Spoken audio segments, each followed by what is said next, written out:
interesting. I mean, you know about fundraising and philanthropy, and I never miss a moment to tell folks about the true definition of philanthropy, that while they hear that I am a philanthropist or in philanthropy, they immediately think about money. I think about the love of humanity, right? The true definition of the word. And I say that love is my superpower, and I stay anchored in love, even when the climate can become hostile, because boldness is not about being the loudest or the biggest or the most aggressive. It's about willing to take those risks and to make decisions that might not always be popular, but they are necessary when we're thinking about the longevity and sustainability of the movement.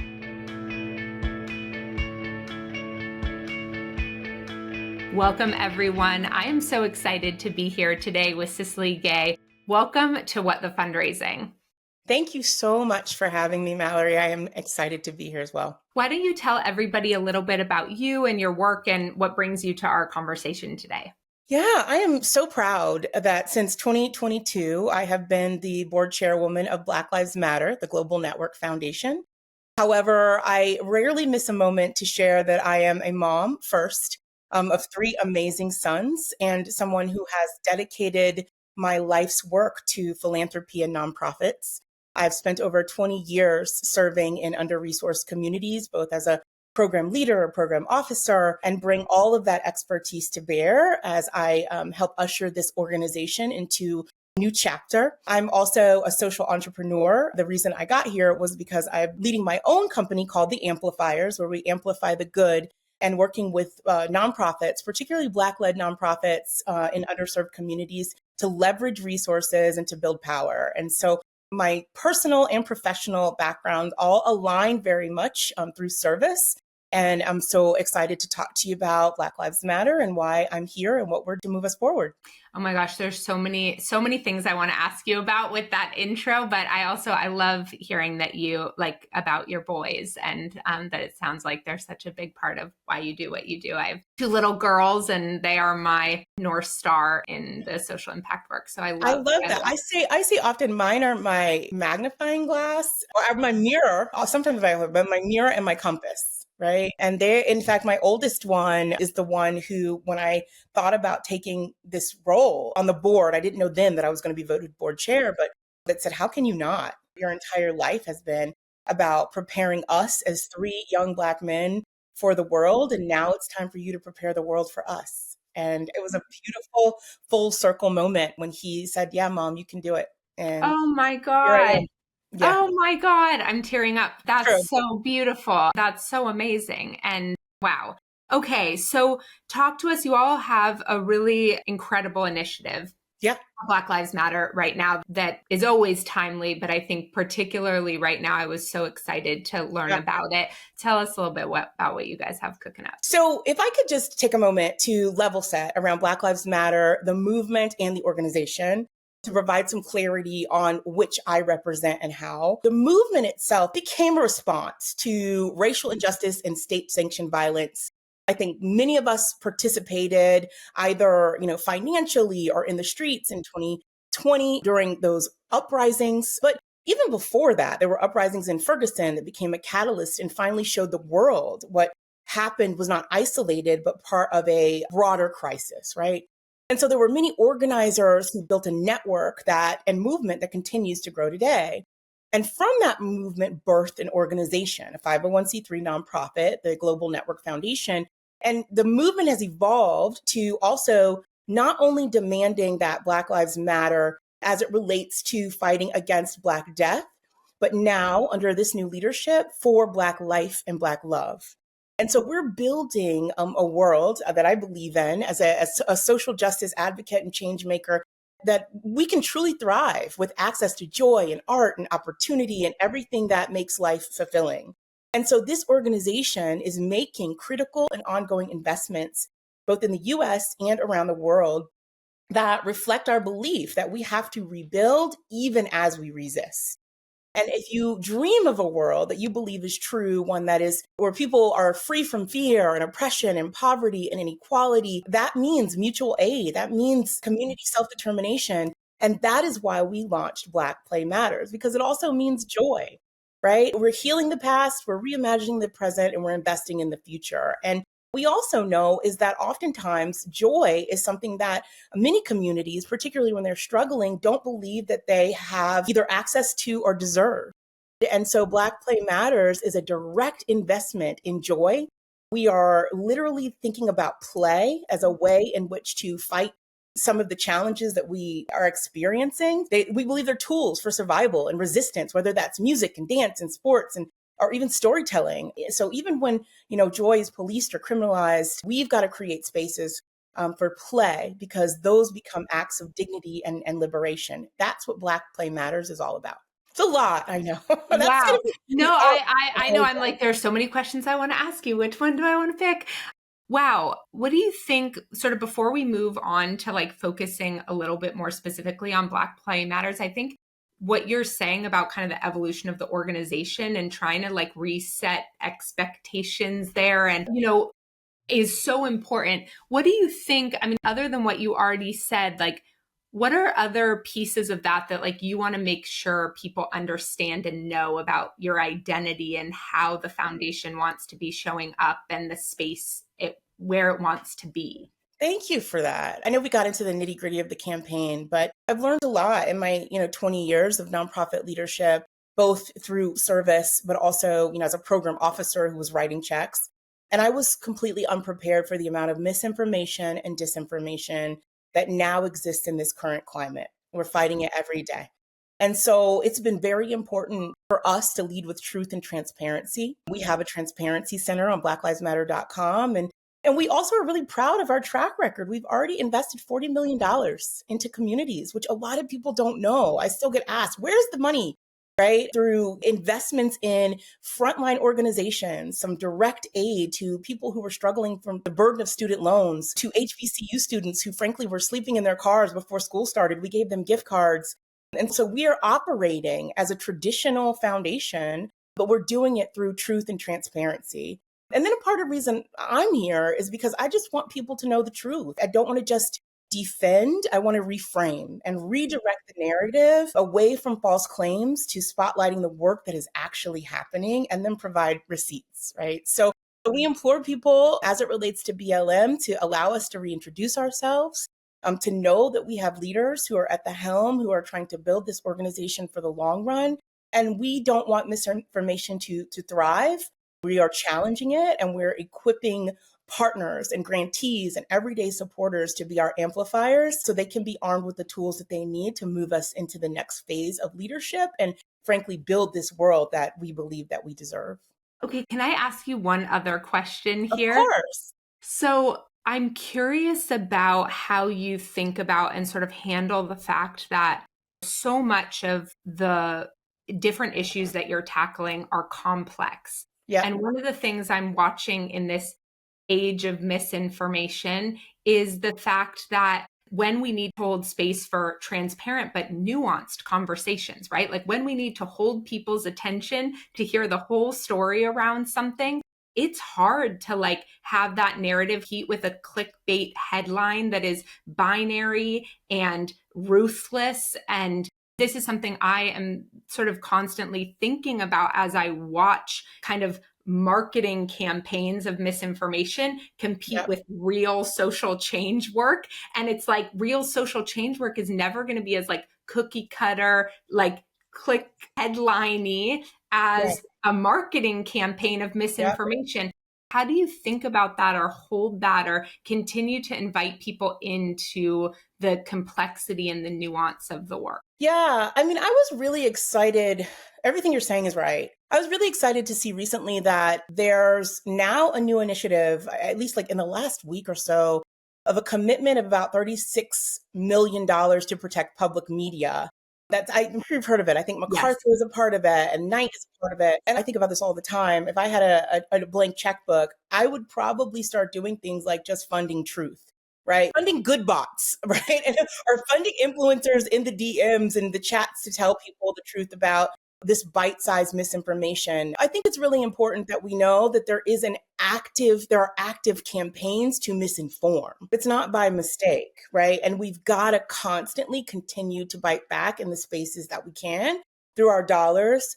through philanthropy, but also through communications mechanisms that we all have access to. We're meeting people where we are. I haven't forgotten that BLM started as a hashtag, right? It started as a social media campaign, which is why it took so long for us to kind of form our identity through a nonprofit.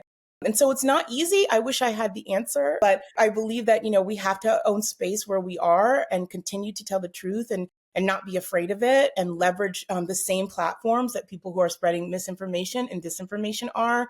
And then having, a collective and unified voice as much as we possibly can so that drumbeat of truth becomes louder and louder. Yeah, I so appreciate that. And I feel like that actually leads in a little bit to the Black Play Matters, right? Because like this work is big and heavy. And so I was excited about this initiative. A lot of what I focus on with fundraisers is around emotional regulation and understanding our nervous system and the way stress impacts our inability to be in connected relationships and the role that that plays in the burnout in the sector. And so the pieces that you're talking about here, the like regulation that comes from play, the things that opens up for connection. Tell me more about like why this is such a critical piece of the foundation of this work. Yeah, thank you for asking that. I don't really often get to talk about the science of play, but I spent 10 years working at the Women's Sports Foundation. And I came to the foundation not as a champion female athlete. I was a cheerleader growing up and a dancer, but that was part of the reason that they identified me as someone who could serve in community. It was because I understood the power of play as it related to health and wellness and connectedness. Play in sports became the carrot, right, to the stick of health. And through that experience, I learned a lot statistically about how not only have joy and play in our communities been tools for survival and resistance, but also that the kind of over-criminalization of Black children starts younger and younger and younger. And we've got to bite back, right? It's interesting. You don't hear a whole lot about, Black boyhood. You hear that they're young men, right? Or young women, right? And so we want to reclaim that. And this campaign does exactly that. It creates spaces for where play can become acts of dignity and liberation, where they are not considered extracurricular, but essential, right? And we're putting our money where our mouth is, funding youth sports and arts and wellness so that Black children and adults, frankly, have the freedom to play and live and thrive without bias. And we know, to your point about the science of play, that transforms play into a pathway to health and empowerment and opportunity. So we're addressing systemic barriers to deny play. We've got an advocacy initiative, some policy work that we're doing, some community partnerships, but then we're also directly investing in community. We have some great grantees that we partnered with, one of them called AfriKicks, which is actually in Ghana. So this is US and abroad. I was there a couple of months ago. We built 3 water wells and introduced soccer to some of the communities. Well, they call it football, of course. And we have another initiative with the Ebony Beach Club out in Santa Monica. We had 2,000 people come together on Juneteenth, and we gave swim lessons to Black children because we know that Black kids die at higher rates than others from drowning. And then we have some more traditional grantees like Tough teaching us Fitness and Fundamentals, which is a nonprofit in New York that works across the boroughs to connect physical activity, play, and finance. And so those kinds of partners are helping us create this ecosystem of play that is undergirded by love and care and, frankly, joy. Wow. I love the piece around, I love all the programmatic pieces, but I really love the stance of, if we prioritize this as a funding initiative, we are making a statement that this matters for all of these other pieces, right? Like that there's an interconnection here that's so important. I got my career as a middle school educator, and my master's thesis was about safety and joy and play in the classroom and the way it impacted math outcomes, right? It was like everything comes back to how we feel. And so I love what you're talking about here, which is not only is this not extracurricular, but this is part of the foundation. This is part of the fabric of what will allow these other things that we care about also to be able to be realized, or these other programs around financial literacy to resonate with folks. That's right. Yeah. I love your background around it and how it's, you've seen it in practical terms. it's so fascinating to me that these are the first programs that are cut oftentimes, right? In organizations, I mentioned that I'm the mom of 3 sons. My oldest is an actor. My 2 younger are Division 1 athletes. Sports and arts have changed my family's life. And I've raised them, I often say, without the benefit of a partner for 20 years. And I don't call myself a single mom because there's nothing singular about the community that has supported me and my family. But I've seen in real time, from the football field to the lacrosse field to the stage, how the relationships that have been built with my own children, how the self-efficacy and self-esteem, and frankly, those things are some of the, kind of intangibles, but all of those activities funded my children to go to college, all 3 of them. So there's some very tangible outcomes of investing in some of their passion as well. And that could have a whole nother conversation about as it relates to our economy and how finding your passion can impact that and your life, right? And your livelihood. But you're absolutely right. It's so fascinating that many of these things are not seen as necessary, but we believe that it's our responsibility at Black Lives Matter in many ways to disrupt systems. And we've done that from the very beginning. We've shaken things up. And so we're also in many ways disrupting philanthropy by putting a stake in the ground and saying we're not going to necessarily do things the way that they've always been done. And we recognize that this world is, swimming around us with a lot of scary policies. It feels like whack-a-mole is happening that we're trying to combat, but we're going to stand firm in a foundation of joy and play and freedom in that regard, so that we can have the stamina to get through when all of these other things are coming at us that we may feel unprepared for. Yeah, wow. And it's so interesting. Like, you're right. Like, that's the first stuff that gets cut in Yes. in public school settings, right? And it's interesting to me because there's such privilege when it comes to play. Oh gosh. Right? Yeah. It's pay to play now, right? Yeah. That's a real thing. I have a child who decided to fall in love with lacrosse. Not one of the most expensive sports, right? I mean, I remember looking at the price of his stick and his helmet and fees to register. And I mean, that is completely out of reach for so many families just to play. And so to be able to literally level that playing field for folks so that they can have access to play is something that we can't forget about. And we've got to continue to partner with organizations who are doing it right and invest in where we can. Yeah. And that there's this like structure to it too, that really is connecting these pieces. I worked in Latin America for a long time, and, people would come and visit me and they'd be like, oh, like they're so happy with so little. Right. Yeah. And I was always like, ugh. It just like we could have serves as an excuse, right? Like, right. And it's like, but what you're saying is actually like intentional play and joy and structure and the spaces for those things and the way it's woven into the fabric of how we think about this movement. That's what's critical. And I'm so here for it. It's good. I mean, we're learning along the way, right? Like, I mean, obviously we've done the research and obviously we're seeing it in community, and everyone is certainly not aligned with this as a methodology. There is a history of this organization being solely an activist organization that is in the streets doing grassroots work. And there are Black Lives Matter named organizations. The organization doesn't have a copyright around its name. So you and I could literally start a Black Lives Matter chapter tomorrow if we wanted to, and have different agendas, frankly. And so it hasn't been completely smooth sailing in terms of setting the framework and priorities and strategy around this and some of the other initiatives around Black life and Black love, because it feels like a complete shift from the disruptive nature, activism nature of the organization's origins. But we believe that this is revolutionary too. Totally. Right? Yeah. That's what everything I'm hearing you say, I'm like, yeah, but that's what systems disruption looks like, right? People are going to be uncomfortable. They're going to be like, this doesn't make sense to me. And there's this tension in our sector where we're like, we are change agents, but then we switch something up and we're like, run for the hills, and not that kind of change.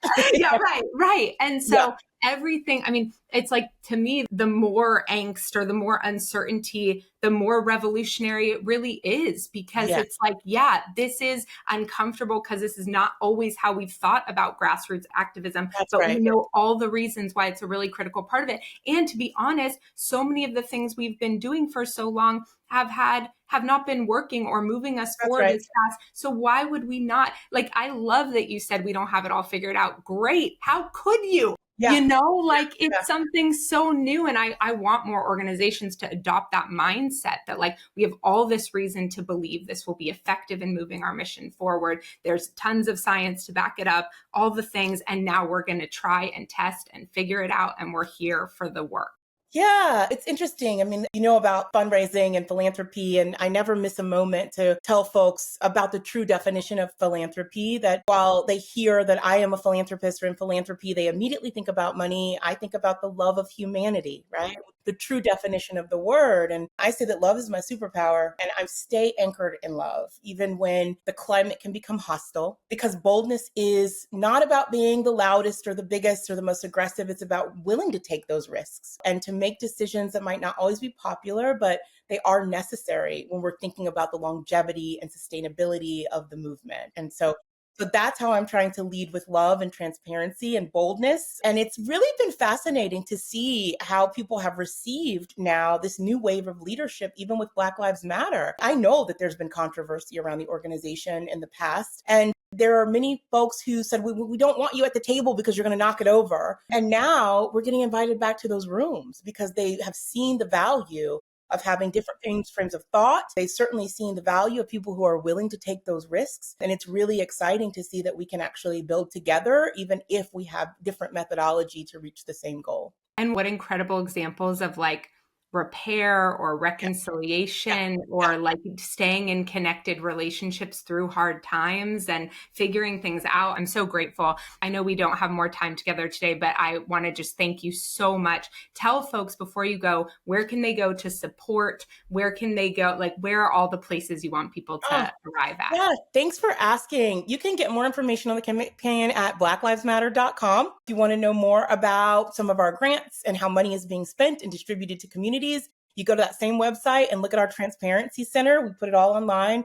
And then please follow us on social media, particularly Instagram at BLK Lives Matter. We'd love to see you there and to engage with you and to learn more and to grow together. Thank you so much for your time and sharing all of this with us This was today. a lot of fun. I could keep talking to you, I Mallory. know, me too. Me too.